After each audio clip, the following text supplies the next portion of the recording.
برابر ہوں گی، خرچ برابر کرتے رہیں گے۔ اور اس کی سب سے بہترین مثال کہ باپ کے کفر پہ اڑے رہنے کے بعد بھی بیٹے نے بہترین سلوک کیا، ابراہیم علیہ السلام سے زیادہ بہترین مثال نہیں ملیں گی، جس نے نہ صرف دنیا میں اپنے باپ کو دعوت دی بلکہ ماں باپ کی موت کے بعد بھی اس حد تک آپ دعا کرتے رہے اللہ سے، اے اللہ ان کی مغفرت کر دے، کہ جب تک اللہ نے حکم نہ دیا کتاب میں کہ ایک نبی کو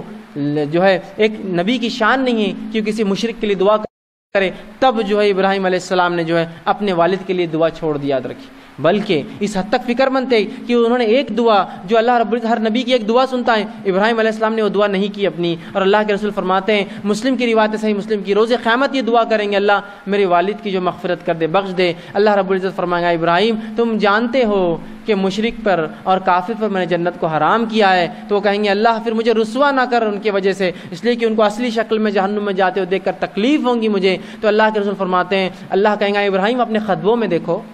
جب ابراہیم علیہ السلام اپنے خطبوں میں دیکھیں گے تو ان کے والد کو اللہ بچھو بنا دیں گا اور پھر اٹھا کر پھینک دی جائیں گے، مطلب کم از کم دیکھنے سے جو رسوائی ہوتی ہے اصلی شکل میں وہ رسوائی نہیں ہوں گی آپ کی۔ اندازہ لگائیے کیا وہ تھا۔ اور قرآن میں 6 دفعہ ان کا واقعہ قرآن میں آتا ہے کہ 6 بار اپنے والد سے خطاب کیا، کٹر کافر ہے، بت پرست ہے، بت فروش ہے، بلکہ جو ہے بڑا مہنت اور پروہت ہے جو ہے بت خانے کا، لیکن بات کیسی کرتے ہیں، یا ابتی اے میرے والد، اے ابا جان، ذرا غور تو کیجیے، یا ابتی اے میرے والد، اے ابا جان، یا جو بھی الفاظ جو بہترین سے بہترین استعمال کرے عربی میں جو ہوتے ہیں کہ اے میرے والد، اے ابا جان، کہ جو ہے آپ فلاں تو سوچیے، فلاں تو سوچیے، فلاں تو سوچیے۔ السلام علیکم ورحمۃ اللہ۔ جی وہ انجینئر فیض سید کا بیان، ان کی کلپ سنی حضرت ابراہیم علیہ السلام کے والد کے تعلق سے، جو اس نے کہا،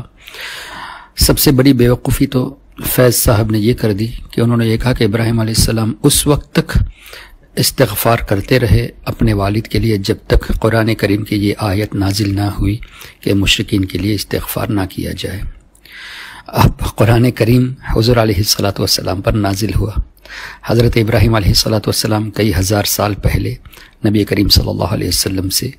دنیا میں مبعوث ہوئے تھے، تو یہی اس کی جہالت کا اندازہ ہوتا ہے۔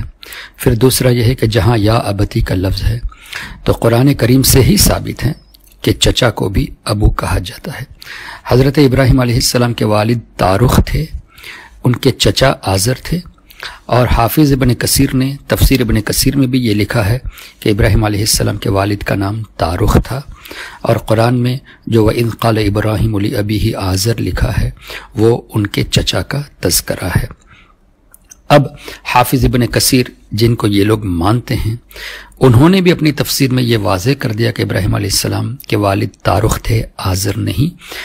اس لیے نئے ابن کثیر کی ورشن میں عربک میں، اور اسی کا ٹرانسلیشن انگلش میں بھی ہوا ہے نئے ورشن کا، اس میں سے یہ پوری عبارت ہی کو ان لوگوں نے ہٹا ڈالی۔ یہ ہے ان لوگوں کی چوری۔ اب فیض سید صاحب اگر تفسیر پڑھے ہوں گے تو یہی مختصر ورشن پڑھے ہوں گے، اصل ورشن اگر یہ پڑھیں گے تو ان کو واضح ہو جائے گا۔ اسی طرح کئی اقوال سے ثابت ہے، بلکہ امام جلال الدین سیوطی رضی اللہ تعالیٰ عنہ نے یہاں تک ثابت فرما دیا کہ ہمارے آقا صلی اللہ تعالیٰ علیہ وسلم کے والدین، ان کے والدین، یہاں تک کہ حضرت آدم علیہ السلام اور سیدہ حوا رضی اللہ تعالیٰ عنہ، سب کے سب پکے مومن اور سب کے سب اپنے اپنے زمانے کے سرداروں میں سے تھے۔ اعلیٰ حضرت امام احمد رضا رضی اللہ تعالیٰ عنہ نے بھی شمول الاسلام لاصول الرسول الکرام میں اس کی تفصیل سے وضاحت فرما دی ہے، اور امام جلال الدین سیوطی نے 1 2 نہیں بلکہ تقریباً 7 رسالے اس موضوع پہ لکھے ہیں۔ اللہ تعالیٰ عقل سلیم عطا فرمائے ہمارے نوجوانوں کو کہ وہ ان لوگوں کی باتوں پہ آ کے اپنے ایمان اور عقیدے کو نہ کھو بیٹھے۔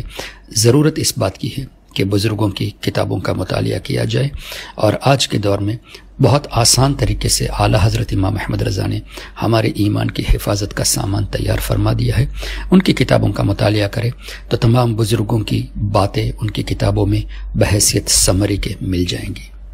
سچوں کا ساتھ دینا یہ شیوا ہے ہمارا، ایمان کے اپنے سودا ہم کو نہیں گوارا، جھوٹوں کی ہر سازش کو، جھوٹوں کی ہر سازش کو کر دیں گے بے نقاب، ہمیں ہلکا مت لینا،